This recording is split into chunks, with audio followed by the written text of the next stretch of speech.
My friends, I am in your debt. Think nothing of it. Your wounds are healing well, I trust. Some wounds do not heal.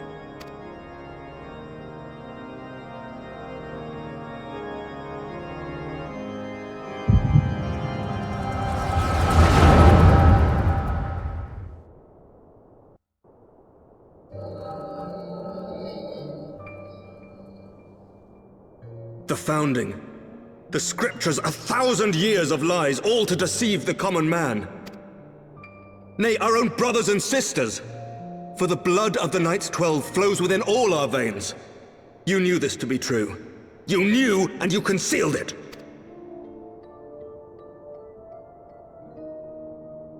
I should be interested to hear how you came by this knowledge. But yes, you have the right of it.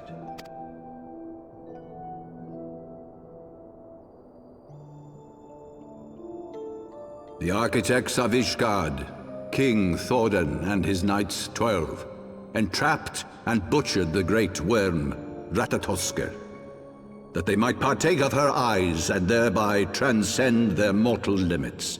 Upon learning of their treachery, Nidhogg was consumed with a murderous and justified rage. I dare say you know what followed. The great worm slew the king and half of his knights. Aye, but Nidhogg was subdued, and his eyes plucked from their sockets by the knights that remained. Their one mistake was to show mercy, for from his brother Hreysvelgr did Nidhogg receive a new eye, thus rejuvenating his form and empowering him to embark upon an eternal quest for vengeance. Whilst Thordan's son Haldreth took one of Nidhogg's eyes and learned to wield its power in defense of his people. Thus was the first Azure Dragoon born, and ever since that time, his honored successors have risen to drive Nidhogg from our lands whenever the worm has returned to plague us.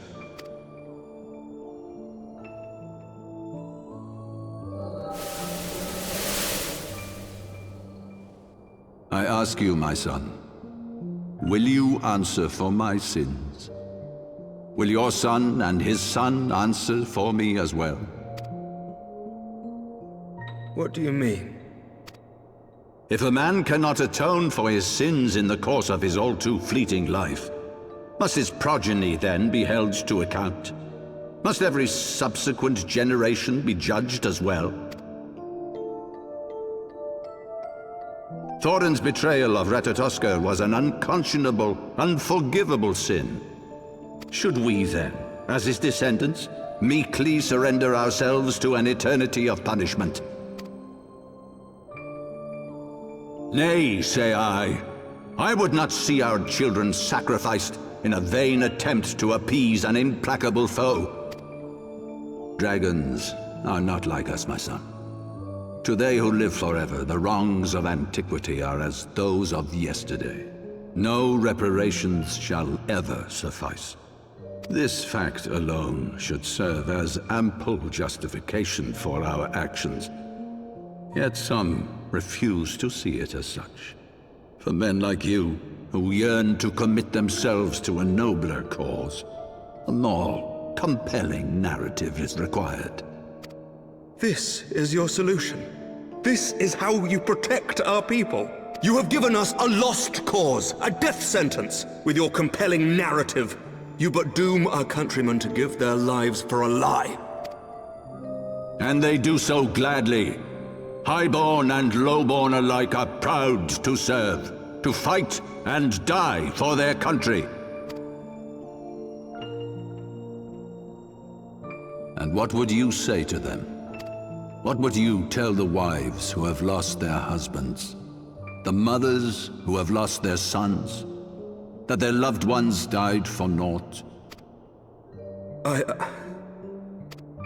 Over the course of 1,000 years, countless men have donned these robes, and every one of them came to accept the necessity of this solution.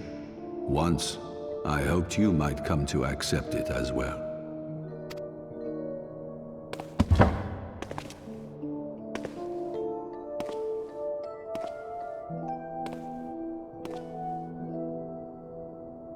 not despair, my son.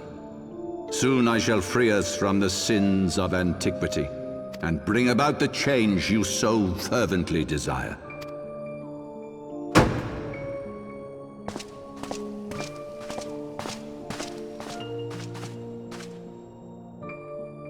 If he has spoken with others, I would have their names. Escort him to a cell and question him thoroughly. Your Eminence.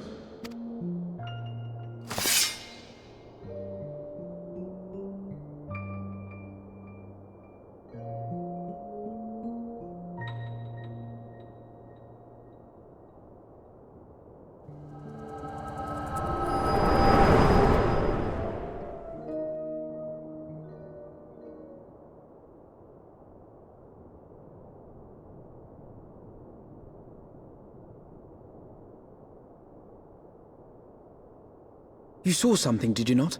A vision of the past?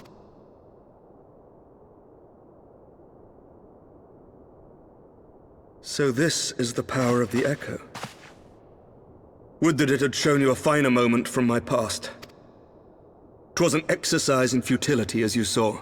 Faced with the firmity of his conviction and his many ready rejoinders, my words deserted me. To be frank, I am embarrassed to recall it. A friend once impressed upon me the importance of differentiating between words, deeds, and beliefs. Were he here, I suspect he would judge your father's conviction to be no more than rank, self-serving delusion. Even so, I cannot help but wonder what manner of change he intends to bring about. I've given some thought to that as well. During the battle within the vault, the Heavensward demonstrated strange and unnatural abilities.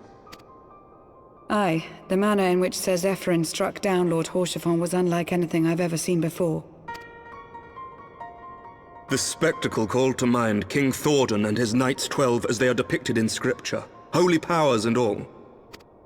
Mere fabrications, which have become objects of faith, instilled with the belief of countless devoted souls. 7 hells! If Lady Iceheart can use her own body as a vessel for summoning, I see no reason why others could not. Are the Heavensward truly so reckless? Unbelievable! As they fled, my father spoke of Aziz La. Though I know not what he intends, I fear no good shall come of it. His ambitions are too great, and his minions too powerful. We must find the Heavensward and stop my father before it is too late.